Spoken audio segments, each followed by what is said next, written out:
My dear students, other viewers and listeners, I, Professor Manohar Lal, School of Computer and Information Sciences, welcome you this couple of lectures on artificial intelligence. The two topics which will be discussed in these two lectures, each of 45 minutes, are number one, symbolic logic, and number two, fuzzy logic. Friends, before we come to the specifics of symbolic logic, let us discuss why we study symbolic logic at all. Symbolic logic in this particular program of MCA is under the subject of Artificial Intelligence MCSE 003. Well, why we study symbolic logic, and even in more general, why we study artificial intelligence, or why we study computer science, or in general any academic discipline. Friends, the very reason for studying any academic discipline is to solve the problems of life. Actually, our proof of being alive lies in the fact that we are continuously in the process of solving problems. Problems may be due to hostile environment in which we need to survive, or it may be due to our intellectual curiosity or hunger. So, in essence, any academic discipline is pursued in order to solve problems encountered by humanity as a whole. Out of that, computer science is studied in order to solve problems with the help of a computing machine. Further, why we study artificial intelligence? Actually, the main tool or main methodology of computer science is algorithms, step-by-step methods of solving problems. However, it has been found long back, even before the electronic computer was fabricated and worked, in 1930, that not all problems which we may encounter can be solved with the help of a computer using algorithmic or step-by-step means. Therefore, what is the alternative? Ultimately, we have to solve the problems. What is the alternative to us? And various alternatives were explored. And one of the alternatives which was found was that if the step-by-step method or algorithms were combined with the knowledge of the domain under consideration, then many more problems may be solvable. So that is one of the reasons why artificial intelligence is studied. We can say artificial intelligence is the study of solving problems with the help of a computer, exploiting the knowledge of the domain under consideration. Now, within that, what is the role of symbolic logic? Well, friends, it has been further found out that knowledge, though it is said easily, is a very complicated matter. There are a number of issues involved in order to exploit the knowledge of a particular domain. And in that, one of the issues is that of representation of knowledge in such a way that the representation can be understood both by machine and by the human beings. And that is the reason actually of studying symbolic logic, because symbolic logic is one of the representation mechanisms which is used by us in order to use a computer to solve our problems. So I hope you have understood the basic idea or the rationale behind using symbolic logic or studying symbolic logic, because symbolic logic is one of the representational mechanisms by which we represent knowledge which is both understood by us as well as the machine, and which can be operated by the machine in such a way to solve our problems. So friends, let us look at the next slide. The next slide says a number of points are there. Essence of human life, which I have already mentioned, is solving problems. Now, problem solving is again a very difficult aspect, in the sense that not all problems can be solved just by using one method or so. And in this process, we are actually involved in finding out various ways, and artificial intelligence is a baggage of methods or tricks by which difficult problems can be solved. So what is one more point at this particular point which I generally mention is that information processing and intelligence are two concepts which are generally attributed to only human beings. But it is not true, friends. Information processing is actually occurring in nature at a universal level. Anything in nature that occurs is a sort of system which is involved in some sort of information processing, from the atom, which is a component of subatomic particles and all that, which electrons, protons, etc., and which maintain their order or some sort of thing, and in the process they are involved in some information processing. I further elaborate this point that information processing is a universal phenomena by telling you that the earth revolves around the sun, and at a particular time of the year it is relative to the sun at the same point. It cannot happen unless the solar system is involved in information processing. Now there is another concept of intelligence. Further, I mentioned that even intelligence is not just a human attribute or human phenomena.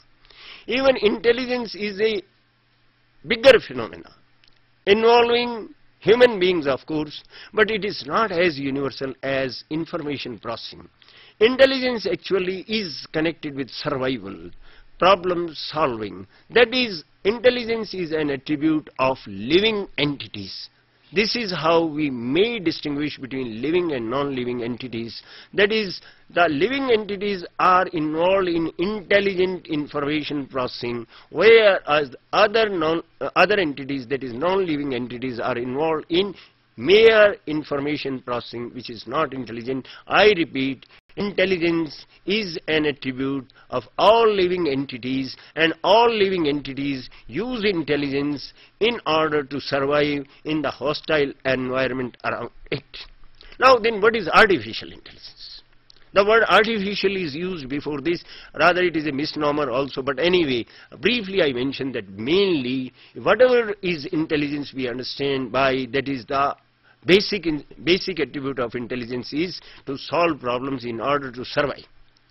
Now if a machine is used for solving our problems, then whatever mechanisms are used in this process in order to get the problem solved by the machine, we call that artificial intelligence. Briefly I mentioned, though there are a number of definitions which I have already discussed in my previous lectures. Artificial intelligence is quite a comprehensive and vast subject, and it cannot be just briefly, but essence of artificial intelligence is that solving problems of the living entities, particularly the humanities, with the help of a computer. And then, as the topic of today is symbolic logic, and I said symbolic logic is a mechanism of knowledge representation. Please, you may not look at the slide. A mechanism of solving problems by representation of knowledge. So what is the role of knowledge in artificial intelligence, which is study of solving problems using computer as a machine and exploiting the knowledge of the domain under consideration? Well, knowledge is sort of fodder, is sort of food to the intelligent activities. That is, it is said that unless knowledge is there, we cannot solve very difficult problems. So friends, these are some of the concepts which I have, just to begin with, I have introduced you briefly. So with this introduction we can go to the next slide. That I mentioned that knowledge is quite a complicated issue. Major issues which are associated with knowledge is acquisition. Acquisition of knowledge is a very difficult thing. You know, scientific knowledge is there, technical knowledge is there, and the most important is common sense knowledge. Please, you may not look at the slide. So, common sense knowledge. All these various types of knowledge present formidable difficulties in getting acquired in a form that can be embedded in a machine. So acquisition itself, to acquire the knowledge, is one of the most difficult aspects of the knowledge. And once we have acquired, then the next question is that how to embed it into the machine in such a way that it is comprehensible both by the human beings and by the machine, in the sense that the machine, after understanding, can execute the knowledge in order to solve the problems. So friends, next representation is something like, you can say our Hindi language, the alphabet of Hindi or alphabet of Roman alphabet etc. are there, and then the rules are there. How from the alphabet we construct words, from the words we construct sentences, from sentences we construct more complicated paragraphs etc. etc. So representation is something that what alphabet set is there, how from the alphabet set we construct words and sentences. This is actually the question of representation. However, organization is something different. Organization is something writing paragraphs, chapters and full book. That is, even if you are writing either in Hindi or in English using any of the alphabets, either Devanagari alphabet or the Roman alphabet. But your ideas have to be organized in sort of, say, at the top you can say in the form of chapters, a book in the form of chapters. Then the chapters are written in terms of sections, paragraphs, etc. And so, organization is something distinct from representation. Representation is something like Devanagari alphabet and the rules of making words, sentences, etc. from the letters of the alphabet. But organization is a different thing. Now the next issue is manipulation. Now knowledge generally is not stored just for the storing of it. It has to be used. And generally whatever is written over there is not useful in the form it is over there, rather it has to be manipulated. For example, if it rains, then you should take an umbrella, and it is raining, therefore you should take umbrella. This type of conclusions need to be derived, which are not directly available, which are not explicitly available in our database or knowledge base. So in such situation, manipulation of the knowledge is a very important aspect in order that the knowledge is actually useful for us in solving problems. And finally, maintenance. Maintenance is not that it is just stored on the disk or floppies or in the hardware or anywhere. No, it's not like that. Knowledge is getting updated. Knowledge is not something which is static. Whatever is true today may not be true tomorrow. And with the passage change, which is one of the fundamentals of natures, everything is changing. And maintenance includes updation, that is, whatever is true today at this moment should be updated, that whatever is it should need to replace, which has become outdated, which is not useful anymore, should be replaced by the current knowledge. And this is what is actually meant by maintenance. So friends, knowledge is really a complicated entity in itself, which has a number of issues associated with it. And our topic today, which is symbolic logic, actually is a mechanism for representation of knowledge. So with this, please look at the next slide. One question may arise, that natural language, either it is Hindi or it is English, why don't we use natural language for embedding whole of the knowledge?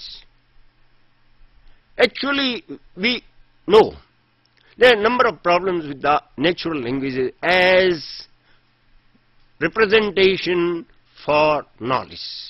For this purpose, I just give you two examples that how the natural language is not sufficient for the purpose of representation of knowledge, particularly in order to derive new conclusions, because I have mentioned earlier also that the very purpose of knowledge is not just to read it in whatever form it is there, rather to make conclusions, to use that knowledge in deriving new facts which can be helpful in solving the problems under consideration. So friends, in order to elaborate that natural language is actually sometimes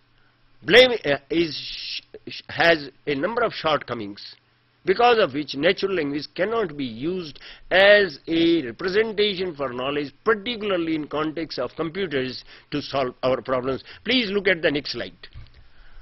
Please look at the next slide. Next slide has a problem of mathematics, which is given in the last 3 lines. 4 men and 3 women finished a task in 8 days. 2 men and 3 women finished the same task in 12 days. How much time it takes to finish the task for 1 man and 1 woman? Please continue looking at the slide. Now suppose whatever is written in the earlier lines, don't read it. Can we solve the problem very easily? No. If we just stick to the language which is given in the natural language, the statements that 4 men and 3 women finish a task in 8 days and 2 men and 2 women finish the same task in 12 days. How much time it takes to finish the task for 1 man and 1 woman? And suppose that the earlier 3 or 4 lines are not given to us. It will be really very difficult to get to the solution of the problem if we stick to the natural language only. However, we know that if we convert it into mathematical symbols, that is, the problem is converted to 4m plus 3w is equal to 9d, where m stands for men, w stands for women, and d stands for days. And similarly, then in that particular case you can see very easily that the solution can be very easily solved by applying mathematical operations. For example, the second row 2m plus 2w is equal to 12d may be multiplied by 2 and subtracted from the first, so that only m is eliminated, and in that case we will be able to get the solution. What is the conclusion we draw from here? The conclusion we draw from this particular example problem is that when a particular problem is considered only in a natural language and no other symbolism is used, generally to get to the bottom of the solution of the problem under consideration is quite difficult. That is, it blurs our vision, our ideas how to solve problems. I hope it must satisfy you that in this particular case natural language is a hindrance for us. Let us consider another problem under consideration. The previous problem was with reference to mathematical solution of the problem. Now I take another problem which is more amenable to logical, symbolic logic, which is the subject matter of today's study. And here you'll see, it is a statement given to us that if I overslept, then I am late. Number one. Second, I am given I did not oversleep. What conclusion I can draw? Can I draw a conclusion that I am not late? Friends, if we go intuitively and if we go just by the natural language, then in that case we may be drawing the wrong conclusion that I am late. But if we convert it to symbolic logic notation, if I overslept, then I am late. It can be converted to the line overslept implies late. The second statement is I did not oversleep, which can be written as not overslept. Now, one that is overslept implies late when is converted to can be written as overslept, not overslept, or late. And from these two statements we cannot conclude anything logically which says that the conclusion that I am late because I did not oversleep is wrong. Friends, symbolic logic is able to show very clearly, you need not look at the slide, that the conclusion we are prone to draw while using only natural language is actually wrong. However, if we use only the natural language statements, then we may not find out the conclusion is actually wrong. So from these two instances, friends, first of all, it is very clear that though natural language is a very powerful means of communication between human beings, it solves in the process number of problems also. However, when we have to make inferencing, when we have to deduce new facts from the given facts, which will be more useful in solving the problem, then in that case, natural language may not be a very powerful tool, and therefore, for the representation of knowledge, especially for using computer systems to solve our problems, we have to find out the alternatives. I hope you are convinced of this one. Now, friends, what are the various mechanisms which are used in nature and by human beings, especially in computers, to represent knowledge? Now, first of all, let us think of how knowledge is represented in the mind or of the human beings. Mental images of our thought. Please look at the slide. Mental images of our thoughts are the representations which are represented in some sort of biochemical means, which are called neurals and all that. Then it is also represented in spoken or written words of some language. Then graphically and pictorial. It is said that one picture is worth more than 1,000 words, because if a beautiful picture is there, say of hillocks and all that, and a river is flowing by and all that, you may not be able to describe the beauty of the scene even using thousands of words. So graphical and pictorial representations are also representations of knowledge. Then magnetic spots in a computer system. However, in this lecture we are mainly concerned with textual, graphical and tabular representation, that is particularly the pictorial and spoken representations of knowledge will not be taken into considerations. So friends, you can see what are the various mechanisms which are there used in biological systems and non-biological systems. Now, in AI, some of the most important representational mechanisms for knowledge are: number one, propositional predicate logic, frames, scripts, production rules, associative network or semantic nets and objects. Well, we'll discuss today proposition or predicate logic. However, frames, well, as I mentioned, that there are various representations for knowledge. Why? The question arises. In the beginning we showed that natural language is not a very suitable mechanism for representation of knowledge. Similarly, there are situations which we'll discuss later on, is that the propositional and predicate logic also may not be sufficient to represent a large part of knowledge which we require for solving problems. So frames are something like this. For example, if we want to represent a car, what are its parts, who is its owner, what is its make, etc. So the frames are found to be better representative mechanism than the propositional logic. Then scripts. When there is a sort of moving, something dynamic, a scene is there, a picture is going, or there is a scene in which the people are moving about in a supermarket, etc. Whatever may be the amount of words you use, these may not be sufficient to represent the scene. So in order to represent the dynamic situations, scripts are used in artificial intelligence. Then the production rules are there. Production rules are generally used in expert systems where the problems in a particular specific domain are solved using the knowledge of the experts of the area.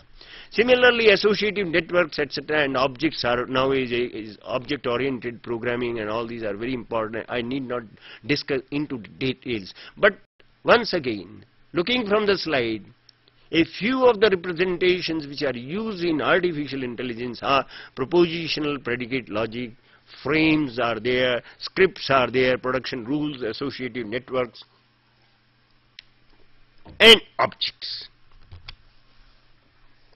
So friends, one thing is there, that these representational mechanisms which I just now mentioned are used only in the case of, you need not look at the slide please, are used only for the fixed knowledge which is certain.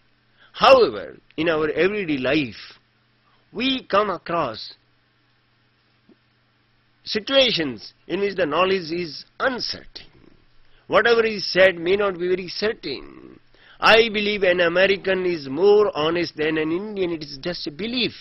But this type of statements are generally used in solving problems, making conclusions. Whatever is given in the newspapers or magazines are facts, are not generally facts. Those are beliefs of the people. However, beliefs are used in every day in solving problems.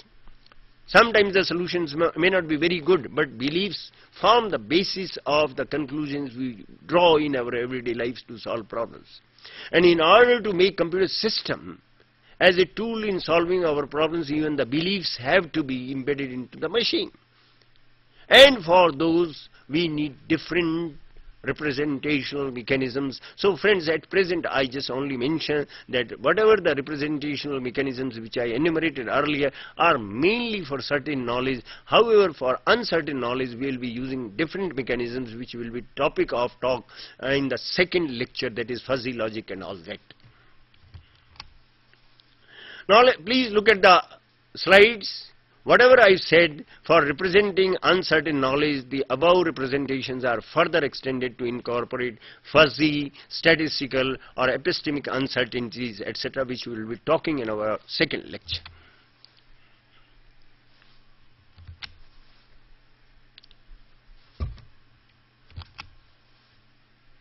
Friends, once again, because sometimes the confusion between representation and organization is too much in the minds of the student. Representation is like a language of Hindi, which provides an alphabet Devanagari, and which provides a tool for us, basic tool for us to express our ideas. However, the ideas have to be organized in the form of chapters, in the form of paragraphs, and so on and so forth. So organization and representation are two different things, and similar is the situation in respect of knowledge representation for the computer systems in AI also.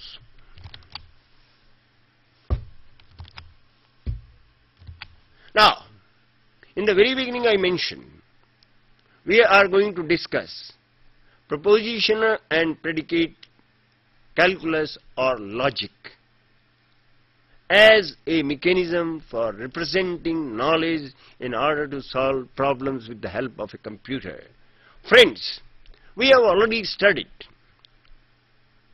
proposition and predicate logic in our discrete mathematical structure course.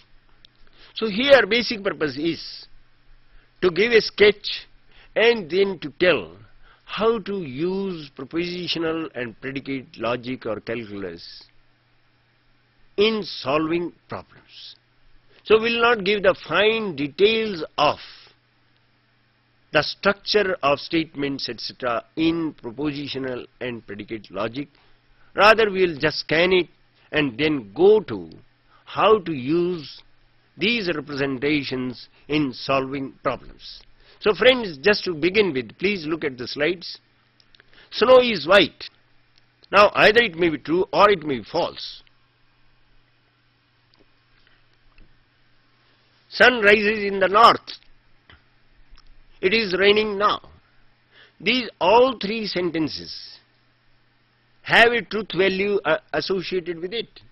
That is, each one of these may be either true or false. For example, snow is white is accepted as white and therefore it is true. Sun rises in the north is not accepted as true and therefore it is false. It is raining now. It depends upon the situation whether it is actually raining or not. But one thing with certainty can be said, that either it is raining or it is not raining. It cannot happen both. So friends, in each of these three cases, we can say each of the sentence is either true or false, but not both. This is the characteristic of a statement or a proposition. A proposition or a statement is a sentence with which we can associate a truth value, that is whether it is true or false, and at one time it must be either true or must be false, but it should not be both. Now what may be the examples of non-statement or non-propositional sentences?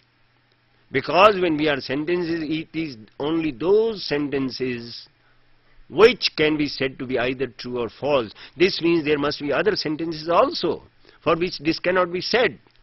And you can see, oh, you have come. I am surprised to see you. But I can't say that this is true or false. Please bring me a glass of water.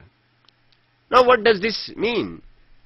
Please bring me a glass of water. It is a sentence of English. It conveys full meaning. However, can we say that it is true or false? No, it is a command. It is imperative. Take exercise daily. It is take exercise daily. It is again an imperative sentence. It is a suggestion. In order to be healthy, you should take exercise daily. However, take exercise daily cannot be said either true or false. It is an imperative. So, there are sentences in about which you cannot associate a truth value, that is, you cannot say whether it is true or false. They have different senses, but those are sentences. So friends, through these examples, I have clarified the difference between what are proposition or statements and what are non-statement sentences. I hope this is clear to everybody. Now let us look at the next slide. Now from our lectures, in discrete mathematical structure we know negation, conjunction, disjunction, then if then, and then if and only if operators are there. Now these operators are used to make more or more complex propositions or statements from the atomic statements. Atomic statements are the statements which we considered earlier, that is, snow is white, sun rises in the north, etc., etc. However, we have other situations also, that sun rises in the east and the moon rises in the east, west, or something like that. That is when we need to combine a number of atomic statements, then we have more and more complex statements, and in everyday life we don't handle just the atomic state. So in order to get more and more complex statements, we use these logical operators. Friends, these are called logical operators. What means by this? By this it means that whenever these are used, if P, Q are statements, and if we use P and Q, where the AND operator is used, what is meaning of this one? The P and Q, the meaning of this is that when P is given some truth value, either true or false, Q is given one of the truth values, say true F, then there will be a unique value, underline the word unique value, please look at me, unique value associated with the whole of P and Q. Now this thing, please look at me, not at the slide. So please look at me. So what I mean to say, that when we say complement, conjunction, disjunction, implication, by implication, these are logical operators. What we mean to say is that whenever the arguments of these operators are given some truth value, a unique, say P is assigned true and Q is assigned false, then P or Q will have a definite, a unique value depending upon the values in P and Q. However, there are other operators also which are used in everyday language, but which are by misconception sometimes understood as logical, but which are not. What is my purpose to tell you that there are non-logical operators also in our everyday language which are somewhat similar to the logical operators. The purpose is that using non-logical operators in place of logical operators, or using non-logical operators as logical operators, may lead us to wrong conclusions. Therefore, we must be very careful while using some of the operators which appear to be logical but which are actually not logical. I give you just one example in order to elaborate the difference between logical operators and non-logical operators. Please look at the next slide. The next slide says that because may be used in non-logical sense. It is very common thing for us. This is there, because this is there, etc. and we think that it is logical, but no. From the next slide we will find out why because is not a logical operator. Please look at the next slide. Now here, well, this slide was prepared in 2003 when Atal Bihari Vajpayee was the Prime Minister of India. So we assume that Atal Bihari Vajpayee, please read the statement as Atal Bihari Vajpayee was the Prime Minister of India in year 2003, which is true. And why he was the Prime Minister of India in 2003? Because BJP and its allies commanded majority in the parliament in the year 2003, which is also true. So P because Q, Atal Bihari Vajpayee was Prime Minister of India in the year 2003 because BJP and its allies commanded majority in parliament. It is true. Even the conclusion is true. That because Prime Minister was Atal Bihari Vajpayee in 2003, which is true. BJP and its allies commanded majority in parliament is also true. And the very conclusion that Atal Bihari Vajpayee was the Prime Minister of India in 2003 because, underline the word because, BJP and its allies commanded majority in the parliament is also true. So true, if true is associated with P, true is associated with Q, then P because Q is also true and is by the common sense also it is true. Now little bit we change the scenario. Now we say Atal Bihari Vajpayee was Prime Minister of India in 2003. It is true. Cherrapunji receives maximum annual rainfall. It is also true.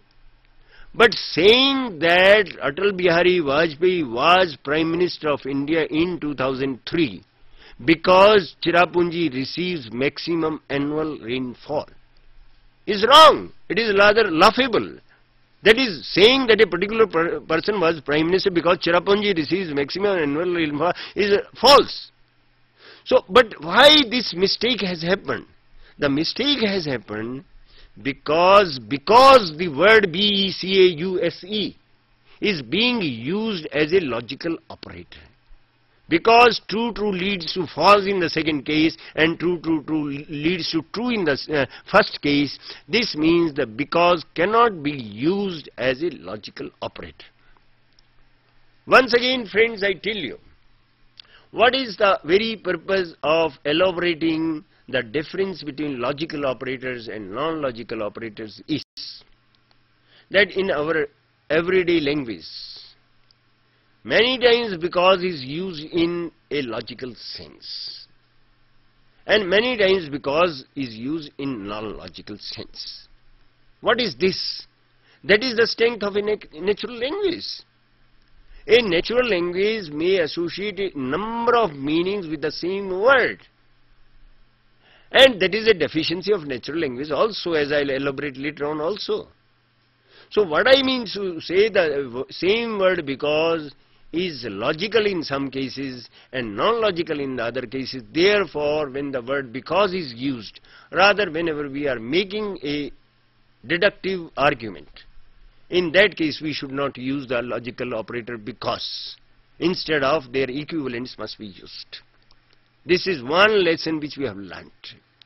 Okay, so with this emphasis on the use of because should be avoided, please read from the slide. Thus because is not a logical operator, hence it is essential to be aware of the connectives like because, since, etc., which appear to be logical, but in actuality they may be used in logical sense also. I emphasize that the use may be logical, may not be logical, and therefore whenever some word like because or since is used, we have to be very careful. First of all, we must find whether the sense is appropriate or not. If the appropriate sense is there, that is, it is in the logical sense, then and only then, and then also we should be converted to the various logical words which are available to us. I hope the difference is very much clear to us.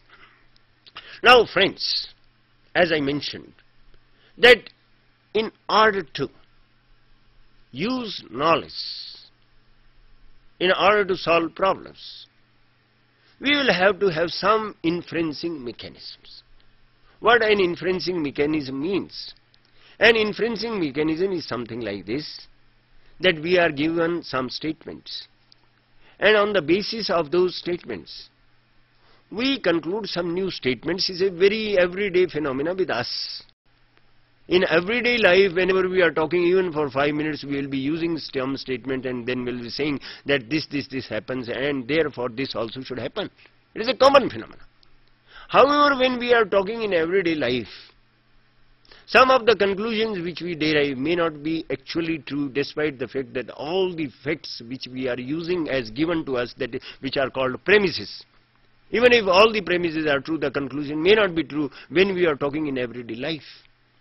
However, when we are solving problems, for example, sending a spaceship in, etc., there will have to be 100%, we have to be sure that whatever we are concluding is true.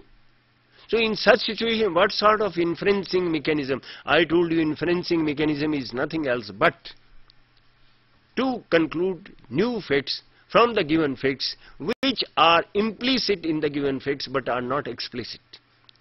So in mathematics and in most of the symbolic sciences, symbolic representations, one of the most important mechanism which is used is that of deductive logic. What is deductive reasoning? Deductive reasoning says that if you are given a number of facts, please look at the slide, deductive reasoning in which the conclusion irrefutably, please underline the word irrefutably. Irrefutably means that it can never go wrong. Follows from the axioms that if axioms are true, conclusion must be true if it is derived using deductive reasoning. I underline the word deductive reasoning. Deductive reasoning never gives wrong conclusion, provided of course the assumptions which we have made are also true. This is one form of reasoning which is used in scientific, particularly in mathematics. Mathematics uses only deductive reasoning in addition to some other reasoning also, but main reasoning or inferencing mechanism which is used in mathematics is deductive reasoning. Then the next, some of the rules of deductive reasoning are, if you are given a fact A, and whenever fact A is given, B is also true, then from there you can conclude B. It is called modus ponens. We have studied earlier also this under discrete mathematical structure. Then another, modus tollens. That is, if A implies B is true, and now the consequent is false, then we can assume that the antecedent is also false. That is, A implies B is true, and we are given that B is not true, then we can conclude that A is not true. Similarly, chain rule is there. If A is true, then B is true, and B is true, then C is true. Then we can conclude from that whenever A is true, C is true. This is called chain rule. And the contrapositive, which is also very frequently used, that P implies Q is equivalent to, or it is same thing as that complement Q implies complement P. And this type of number of rules of deduction are very well known to us, which we are frequently using at least in mathematics and mathematical sciences. Then there is another one, abductive reasoning. Friends, abductive reasoning is something that P implies Q and the consequent is given to be true. Then we conclude P. Please be careful what is the difference between deductive reasoning and abductive reasoning. In deductive reasoning, the antecedent P is given to be true, and then we conclude Q. However, in abductive reasoning, P implies Q and we are not given P as true, but we are given Q as true. And from there we are concluding P. And this may not be always true. However, once again I repeat, abductive reasoning may not give conclusions which are 100% true. Then the question may arise, why we are using the abductive reasoning if it is not useful? It is very useful in making conclusions which may not be 100% true. For example, when we go to the doctor doesn't know the disease of the patient, but from the symptom told by the patient, the doctor may conclude a disease which may be true or may not be true, but most of the time it is true.